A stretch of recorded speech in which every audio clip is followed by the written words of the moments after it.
You know, I was planning on wearing like a really cute sundress to film this, and then like 30 seconds ago I was like, I'm just gonna be in comfort. I'm in my 3rd trimester when I'm filming this, and it is all about comfort. Hopefully the lighting's okay.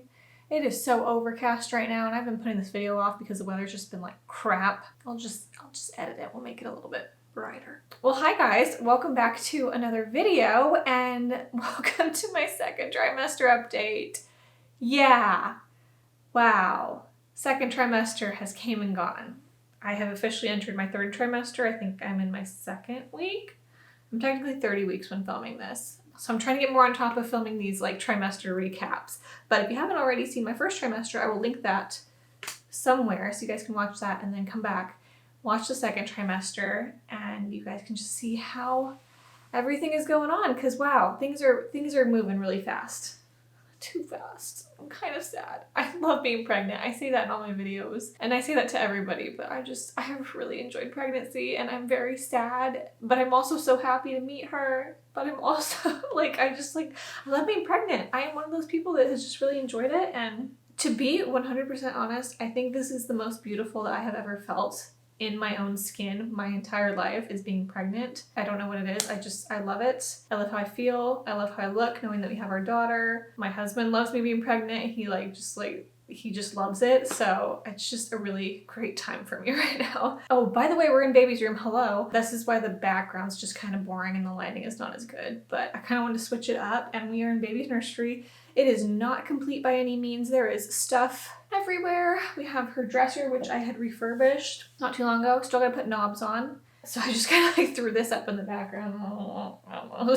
But we gotta put it together, and I just kind of wanted to sit in here, and maybe when I do my 3rd trimester recap, the room will be done. And I can actually show you guys the room, me sitting in it with it completed. I'm mainly waiting for the larger furniture to get here, because when I decorate, I like to have the larger pieces first and then get all the small decorative pieces. So once those come in, then we can get the ball rolling. But until then, this room is kind of like a sitting duck.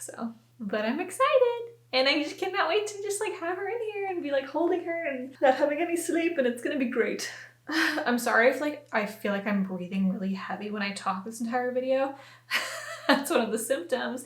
I actually experienced that more in my 1st trimester. I mean, I still am experiencing it, but it started more in my 1st trimester. I think I forgot to mention that though in my last video, but breathing heavy and having to really get those breaths in to talk. So I'm sorry if I sound annoying when I speak. I decided this time around I'm going to kind of break up different topics to talk about, because I feel like my last video I was just kind of all over the place. So hopefully this will make more sense and be more organized. The first thing that came to mind is we actually announced that we were having a baby. We put off announcing to the internet. A family and very close friends knew for a while, but we put off for a while just announcing it to the world, because I just really wanted to take the time to have this moment to ourselves and have a private moment for Dagan and I. So we told who we needed to tell, and just enjoyed just the moment before everyone knew, because I feel like once other people know, they want to insert their opinions and their experiences with birth, and I'm like, but I didn't ask for that.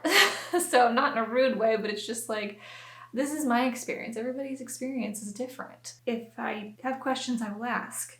So that was kind of my mindset. I was I just want to keep this moment very private and sacred for us. And also another thing, we were gonna announce it 2nd trimester early on, but Dagan had to go to Korea, and then because COVID is just awesome, he got stuck there for an extra week or so, 10 days. It was a mess. I'm not gonna get into it, but it was just he did not come home when I was expecting him to come home, and it was just not a good time. So we ended up having to push off our announcement for another 2 or 3 weeks than how we had intended to do it. We did announce it a little bit later than we wanted to, but it's out. Everybody knows now.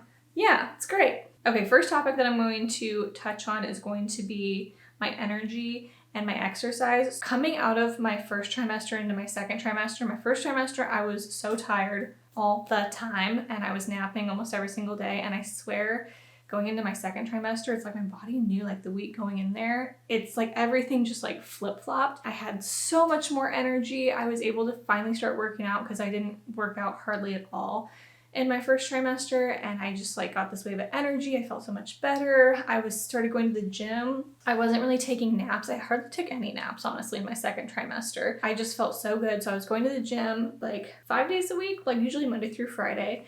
and I started walking a mile on the treadmill.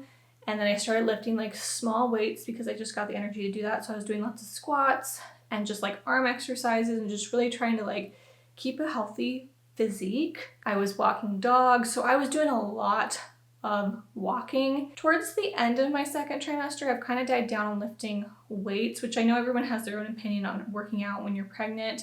I'm still walking. On the weekends, we go to the beach and I try to swim. I've now had to get like a floaty because it's just a lot for me to just be like treading nonstop. But I do get a floaty and then I kick a lot in the water. But I kind of laid off on the weights because one thing that not only my home birth practitioner has like, you know, educated me on, which in case you guys didn't know, we were having a home birth. Very, very excited for that. But also we just finished a birthing class, which was like 6-7 weeks long. And one thing that they really talked about is exercise, but walking and making sure that you're keeping your body like loose and like limber for the baby to literally come out. And not that lifting weights is like a bad thing, but sometimes you don't want to make your muscles tight. You know, you want everything to be loose. The looser, the better. So I've been really focusing on like walking towards this last half of this trimester and kind of laid off on the weights. Not opposed to it, that's just me personally. So I've been doing lots and lots of walking and swimming. And that's like the best thing about Hawaii too, is being able to swim in the ocean with the salt water and all those like nutrients and magnesium and getting that on my skin. I just feel like it's so good for me and for baby, and it's just really great. Okay, so the next category that I want to touch on is my sleep. So I've been a pretty good sleeper most of my pregnancy. It's towards this last half of my second trimester, which has kind of gotten a little more rough for me to sleep. I will say I have had some of the most vivid dreams since being pregnant, and I don't even remember. Like, I'd have to go back to old text messages that I send my friends because we were talking about it. I swear I have some of the most vivid, crazy dreams. I don't honestly remember any of them right now, but I just like remember waking up all the time and I'm like, wow, that was like I felt like I was actually like living that, and it's just I've been having like some crazy vivid dreams, which I know is like very common in pregnancy. I'm also no longer sleeping on my back. I'm sleeping on my sides. I know everyone says to like sleep, I think that's it, on your left side because it's better oxygen flow. I sleep on both sides. I've been like told that it's okay to do that, especially because I'm a more petite figure, so it's like not a huge deal. But I'm no longer sleeping on my back. Sometimes I do though wake up and I'm on my back and I'm like, oh crap, like, oh, get over.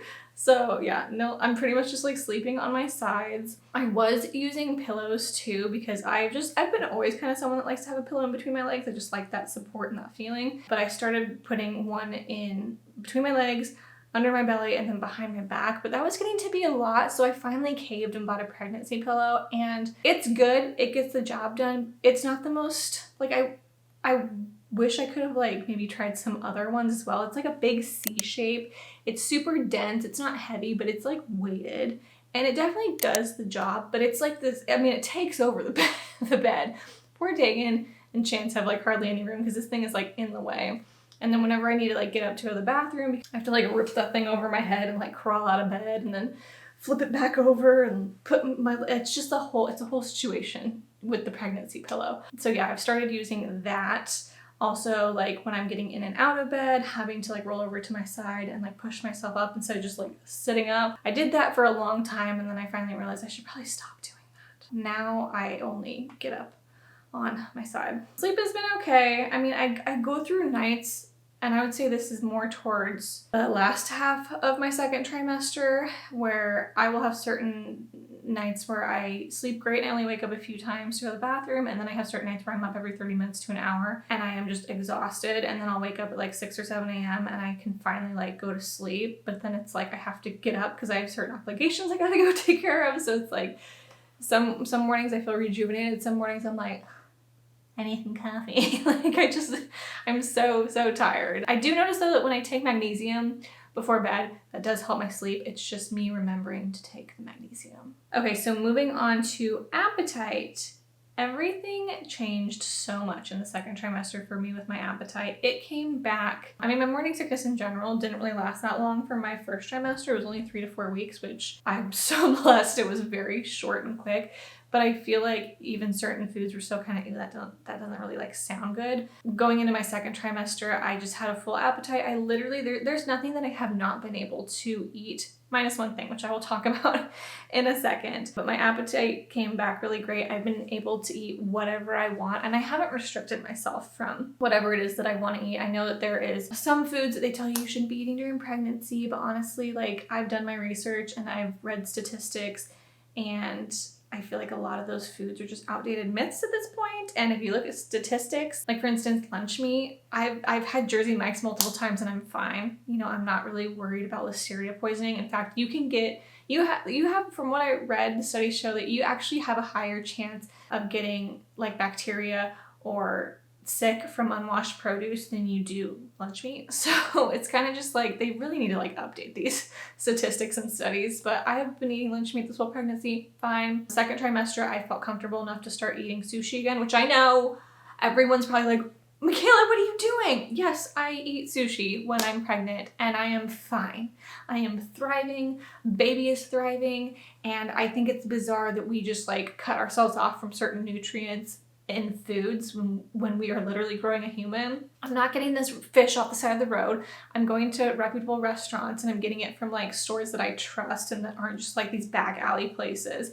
So like it's not anything scary. I'm not eating it every single day. I think max I've ate, you know, raw fish is twice a week, but I usually will eat it like once a week and I'm fine. And honestly, I think when you actually like take a step back and look from like a global perspective of pregnant women and our diets, it's actually weird that we don't eat that food when you think about it, because women in other countries eat it. Like in Japan, tons of women, like in Asian countries, tons of women are eating sushi when they're pregnant and they're totally fine. But for some reason, us here in the US, we're like, you're gonna die if you eat like salmon or ahi, and it's like, no, you're not. Just make sure you get it from a good source and you're not eating tons and tons of it like every single day. There is, I will say, some fish that you should steer clear from, like shark. Oh, there was another fish, I can't remember what it is. There is a certain type of like, there's like a list of certain fishes that you actually should steer clear of because they're high level like mercury grade and just like bacteria and stuff. I don't even know if is there other foods like I shouldn't be eating that I've ate? I don't know. Those are the two main foods that I think of that like everyone says don't eat, but it's been fine. If my body craves it and wants it, I'm gonna eat it. As far as how much I have ate, I have moved from eating 3 larger meals a day to 4. Sometimes like I might not eat like 4 meals, but I'll snack constantly throughout the day. And that's just because my belly is moving, my uterus is getting bigger. I don't have as much room in my stomach area. So eating like smaller meals more frequently is just better for my digestive system and just easier on my body.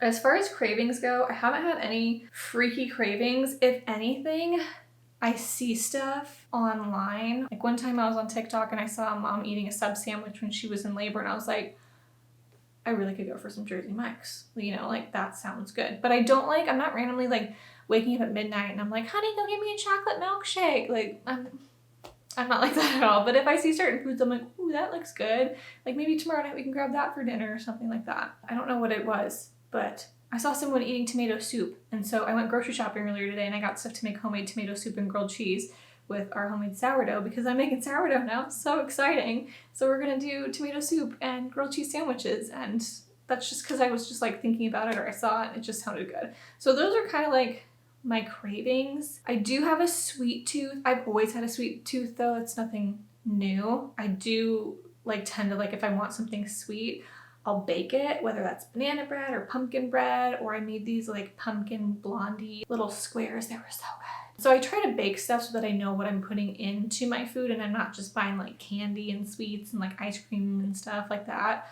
So I'm trying to make it like if I do want sweets, it's a little bit more healthier, you know what I mean? Okay, so the last thing for my appetite, which I was gonna touch on, is like I said, I've been able to eat pretty much anything I want. The only time that I had an issue with eating anything that like baby was like, absolutely not, we are not putting this like no, this is coming back out. I made homemade spring rolls because my friend and I like the beginning of my second trimester, we had gone and gotten Thai food and I got a spring roll and it was really good. So I was like, oh, I'm gonna make some at home. And this was like later, like weeks later. So I went and got stuff to make homemade spring rolls and the peanut sauce and everything. And it was really good. Everything was like fresh. I used like fresh shrimp and everything was like cooked and great. And I used like this like Thai chili sauce and everything. But for whatever reason, Baby did not like that, and it was not a good night for me. This is when Dagan was also in Korea at school, so I was home alone. It was like 2 a.m. and I woke up and it was not a good situation. This is so TMI. Actually, before I went to bed, I had a bowl of cereal, and this was when I could like eat a meal still right before bed, but now I've gotten to the point where my stomach is adjusted and everything, and it's just not super comfortable for me to eat anything like huge before bed. And this is why. It's because I had a bowl of cereal. I also had my spring rolls. Woke up at 2 a.m. and was violently sick. It was not good. Let's just say that the cereal was coming up out of one end and the spring rolls were coming out of another end, and I was flip-flopping. It was not a good time. It was so bad, and it was painful, and I was in the dark on the toilet, and I was like, is this what labor's gonna be like? It was so bad, you guys. I can't even believe I'm sharing this. I'm like crying because looking back, it's hilarious. But at the time, I was like, I can't do this.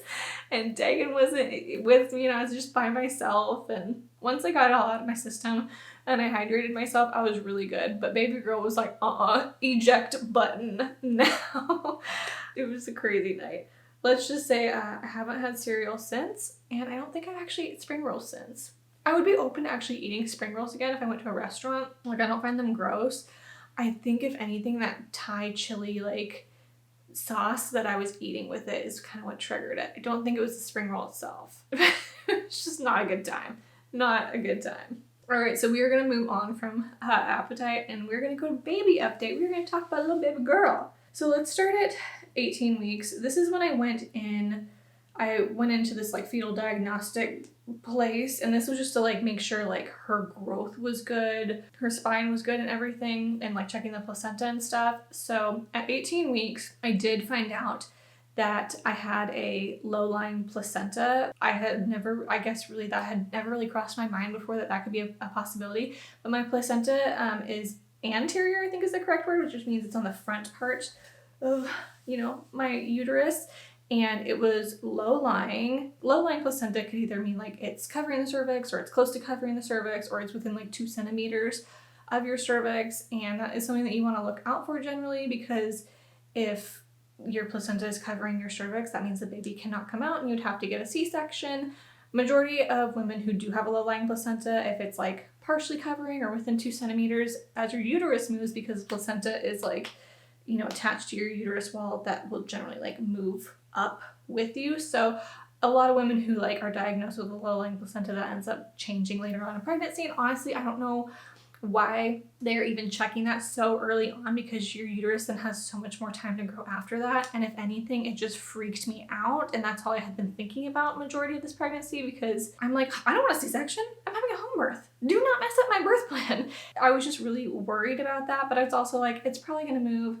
Also, the doctor that came in to like confirm everything, he wasn't really worried about it, and he wasn't telling me to like refrain from doing anything, because generally if the placenta is like covering and it's just like really, down in there, they'll tell you like, don't have sex, don't pick up anything heavy, watch out for bleeding. And they didn't tell me any of that. I didn't have any bleeding. I wasn't too worried about it. My home birth practitioner wasn't really worried about it. My midwife to my OB wasn't worried about it. They're like, it's more than likely gonna move. If anything, like a tiny little piece was maybe covering your cervix, or it was in like the 2 centimeter mark. So they weren't worried about it. So I was like, okay, I'm not gonna worry about it. And good news, I just had my follow-up, and placenta has moved. It is like 3-point-something centimeters up. It is completely out of the way. Baby is good. She is doing great. So thank you, Jesus. I don't have to worry about that. And that was one last thing, on my plate that I have to think about. So that was like one of the first, updates within my first trimester as far as like baby goes, because, placenta's part of baby. This was another situation when I was going in to get like her checked and everything to make sure that like she's a good size and like her organs are okay and everything is like good. They also, like I was saying earlier, they check her spine to check for spina bifida and all that. Was this during my first trimester or my second trimester? That's another thing with pregnancy. I forget a lot. The pregnancy brain is a real thing. But I'm gonna tell this story anyways. I remember the first appointment that they had to like check all of her stuff to make sure everything was good. She wouldn't flip over, and the gal who was the ultrasound tech who was doing it was like having a really hard time flipping her over. And I think I spent like 30 minutes on the table in the ultrasound room with her trying to get her to flip over. And looking back on it now, I wish I would have spoken up and told the ultrasound tech to stop and that we're not going to do this anymore, because she at one point was just like digging the wand into my side to get her to flip, and she didn't want to flip. I was laying on different sides to see if she would move around, and it got to the point where it was just a little extreme. Like I said, she was digging the wand like into the side of me to the point where it's like my stomach was hurting. Like the next day, it almost felt like I had bruising. I wasn't bruised, but it like was tender to touch because she was going so hard. And looking back, I wish I would have said, let's stop and try this again, because clearly whatever is going on isn't working, and clearly baby is not liking this. That's why she's not flipping. We did end up eventually stopping, and I had to come back a week later, and she was flipped over and everything was fine. Her spine was great and everything. At the time, it was just like very intense and excessive, and I just like, same with when I came to check my placenta a couple days ago with the ultrasound tech. Baby girl she's head down, which is also good, but she was kind of hiding her face into the side of my left hip, and the doctor who was confirming everything kind of just kept like trying to get her to like move her face so that he can get a picture and everything. And he was like, oh, she's not wanting to move. And I was like, well, yeah, she's not wanting to move. You're like jabbing her. And I kind of said it in a joking way, but I'm like also serious about it. I'm like, duh, she's not wanting to move. Like, and she's being stubborn because you're like poking her. Like, some things that happen in the medical industry, I'm just kind of like, why? Let's not do that. Okay, hopefully the camera didn't move around too much. My battery died, which means I should probably stop talking so much. Okay, so moving on from that last whole scenario. And let me just say, like, if you're an expecting mom, learn to advocate for yourself. And if you don't want something to happen, speak up and say something about it. I wish more mothers and expecting mothers were more empowered to just like speak up for their own birth. And I feel like a lot of us go into this and aren't always educated. And, you know, I think that can sometimes cause a lot of like, I wish this would have been different, or even like certain traumas that happen during like labor and birth. And I wish that we had better resources to just equip us as women and mothers to be able to like fight for the birth that we want. Anyways, that's just how I feel about that. The next thing as far as baby update goes is at 19 weeks, I felt her move inside of me. Dagan was gone during this time. He was still in Korea, and I was laying in bed, and I don't know if I was going to bed or I had waken up in the morning, and I just felt her little like bloop, and I was like, oh my gosh, was that really her? And then I felt it again, and I was like, oh my gosh, and I was messaging Dagan, and I was like, I just felt her move. And it wasn't like, I know sometimes people say that it feels like either butterflies or it'll feel like gas bubbles, and I guess it kind of more felt like gas bubbles, but if anything, I always described it to everyone like it felt like if you have your hand here and you kind of like flick the under part of your hand, it just kind of felt like an internal like tapping motion. So that's how I personally feel like it felt for me. And then at 24 weeks, Dagan was actually able to feel her move, and we were laying in bed, and I was just like, you should just see if you can feel her move. Because actually, what prompted this was the night before I was taking a bath, and I was laying in the bathtub, and I swore I saw my belly twitch. I hadn't seen it move before, but I had been feeling her internally. And I was just laying in the bathtub, and I swore I just saw this little like twitch, and I was feeling her, and I was like, you should just put your hand on her, my belly, and see if you can feel her. And he did, and it was such a beautiful moment, and just to see him get so excited and light up that he could feel his daughter, and oh my gosh, it's just so amazing. And now he feels her all the time, and he will talk to her, and sometimes she like moves if he like talks to her, but then sometimes she will not move. Like she'll be super active, and I'll be like, ooh, here she is, and he'll put his hand on me, or he'll try and talk to her, and she'll get really quiet. Dagan sometimes takes it, I feel like, personal, like he's like, she doesn't want to talk to me, or she's being stubborn, and I was like, that might be a good thing, because maybe you're putting her to sleep, and maybe once she's born, like, you know, you're gonna have a really good time soothing her to sleep, so that might be a good thing, actually. I think pretty soon my home birth practitioner was saying that he might be able to even like hear the heartbeat. She's saying sometimes like later on in the pregnancy you can like kind of cup your ear to the belly, or you can put like an empty toilet paper roll, and sometimes you can hear the heartbeat. So that would be so cool if that could actually happen. But yeah, he can feel her move now. When I play music, she's very reactive to certain types of music. I'll sometimes put worship music on when I'm making breakfast in the morning, and she'll be dancing around, or in the car. There was like a couple weeks where like whenever I was driving for some reason, she was like moving around so much in the car. Dagan's a really big like heavy metal music type of guy, so he thinks it's hilarious to play that because sometimes she'll move around to that. And he's like, yeah, she's gonna be that music. And I was like, no, her poor little ears, absolutely not.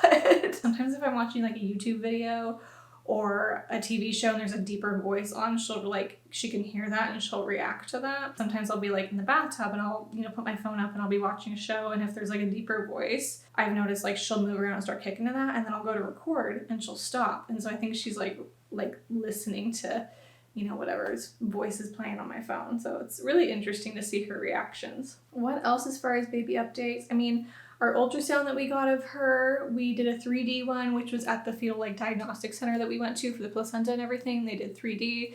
So we were able to see her face and whatnot. And she was just she's so cute. Some of the pictures that we got, she had her hand up with her thumb, and she was sucking on her thumb in one. I want to talk about this most recent ultrasound, but I'm going to wait and talk about it in my third trimester, because technically I'm in my third trimester when I went to get that done, I believe. But we have since seen a more up-to-date 3D picture of her, and let's just say it's wonderful walking around with my husband's little mini-me. So that's all I'm gonna say though. All right, moving on to physical symptoms. The beginning of my second trimester, I had about 2 weeks where I had these massive headaches. All of a sudden, I just got this spur of I don't want to even say they were migraines. It was a tension headache, but it was also kind of like that ice pick one where it's behind your eye into your nose. I had gotten sick right before Dagan went to Korea, so I was having some leftover sinus pressure, and it was just a lot. And it was every single day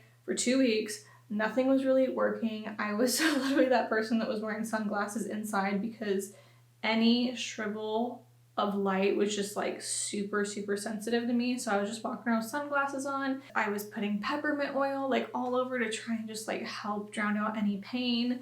I did end up taking some Tylenol. I don't really like to take medication since being pregnant. I know everyone has their own opinion on that and what's safe and what's not safe. And the conventional side will say Tylenol is safe. I just wasn't comfortable taking it every single day. So there were a few days where I was I gotta take some. I just cannot deal with this. I'm in so much pain. But for the most part, I was able to do some peppermint oil on my temples, behind my ears. Sometimes I would do a heating pad and put it over my eyes and try and take a nap.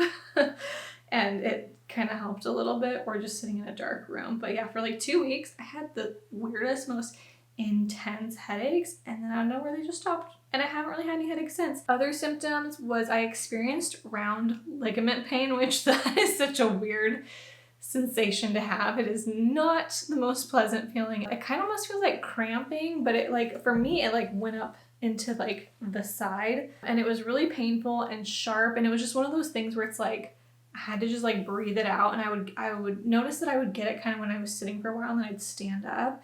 And so I would stand up and I'd kind of just lean over my island and just really breathe it out. And so I dealt with that maybe a handful of times for a few weeks.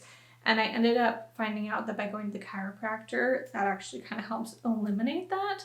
Same with back pain. I developed some really intense lower back pain towards the middle to end of my second trimester, to the point where it was I was just in really bad pain from the afternoon on. My lower back into my hips would be just you can't really see anything, but it would just be super painful. And it's once it came on, it did not go away. So I was doing lots of stretches. I was doing I mean, you guys can't see, but the one where you put your leg over your other leg and you lean forward and really stretch out that glute muscle. Taking Epsom salt baths. Dagan was giving me massages anytime he, I asked. A heating pad. I went to bed with a heating pad on my back pretty much every single night. Some nights I would wake up in the middle of the night and I'd ask Dagan to go heat it up for me again because it was just so painful. And then I started going to see a chiropractor, and I'm now going weekly, and I have noticed I've now been going for a month, I think, every week. And this has been the first 2 weeks now where I haven't had any back pain. Actually,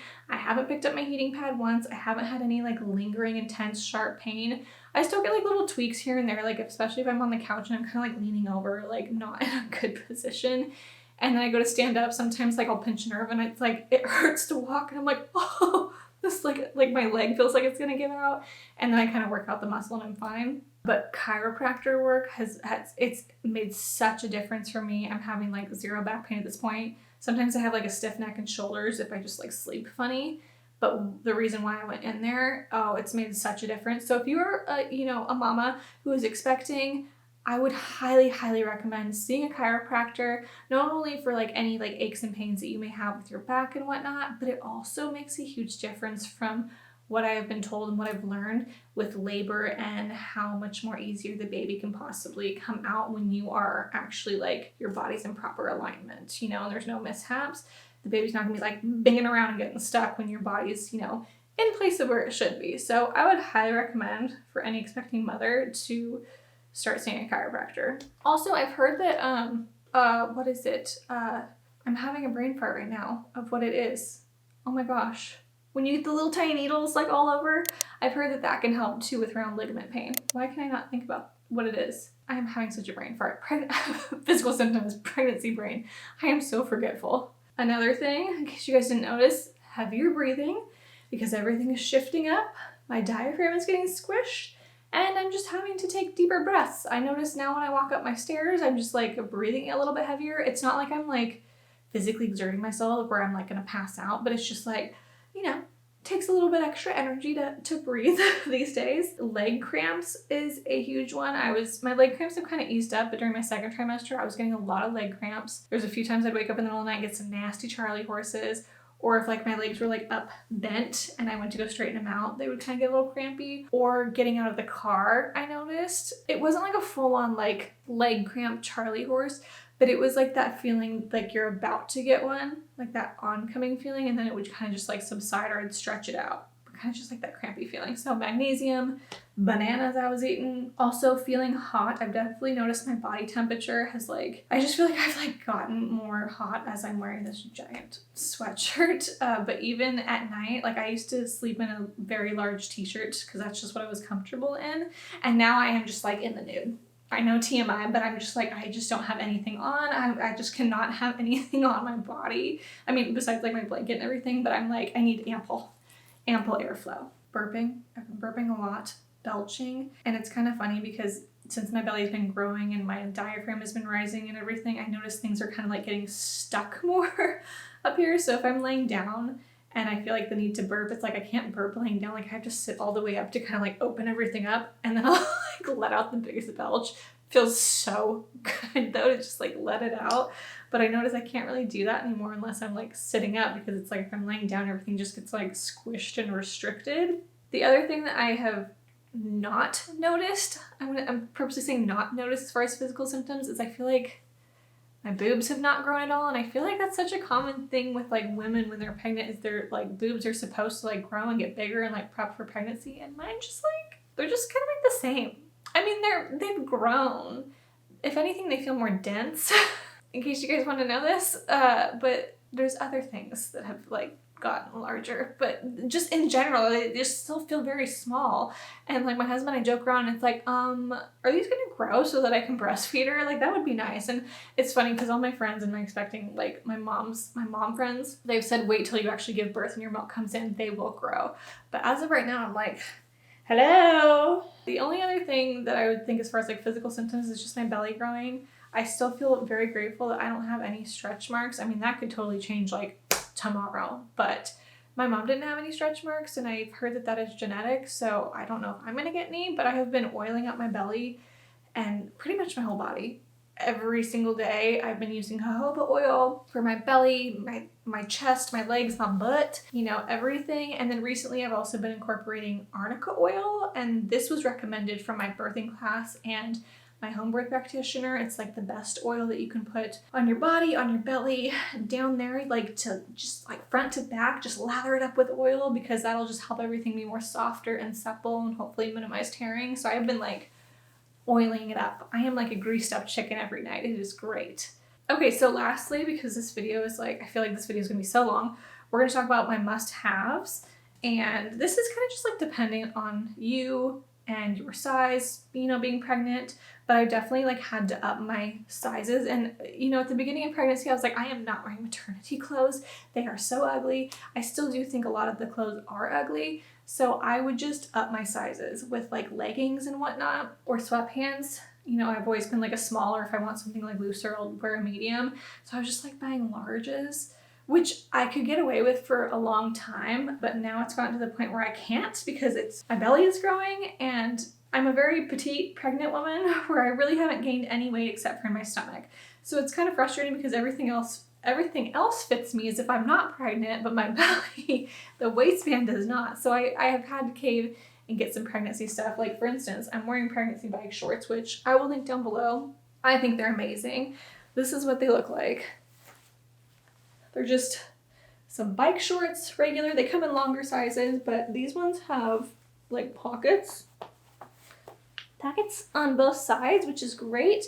And then it just comes up like this. This is technically a large. I also wear a medium. I got a large just in case I were to like get bigger, and this is just the one that I happen to grab, but a medium still fits me right now. But this is the band. Look at his little belly. Look at her. But yeah, it's super stretchy and it's just amazing. I like live in these things. I might get some leggings, but these bike shorts living in Hawaii, like I wear these things everywhere with like a large t-shirt. I'll still want to Daggins t-shirts. That, or I just wear like usually sweatpants when I'm home, or if I'm going out and about, I'll wear like sundresses. My wardrobe, sorry, I'm like trying to talk and I keep having like a burp coming up. But my wardrobe has gotten very, very simple. I kind of joke around that I feel like I almost have like a time capsule wardrobe because I literally wear like the same 3 to 5 things. Just because that's just what fits me and I'm not trying to wear anything restrictive. I'd say the last thing that's a must-have is a nursing bra, which generally most people I feel like don't talk about until their last trimester. It's such a like, I don't even know how to describe it because my belly has been growing.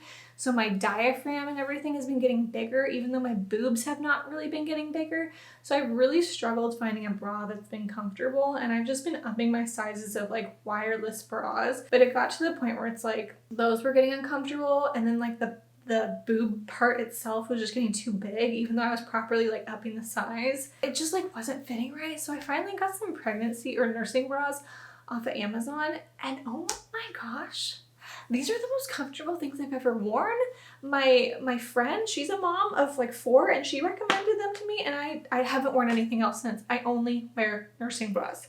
It is the most comfortable thing, and they just like, I mean, I'm not going to show you, but they just pop off. I think she even recommended me getting like the sports bra kinds, like crisscross, so you can just like whip them out when you need to when you start breastfeeding.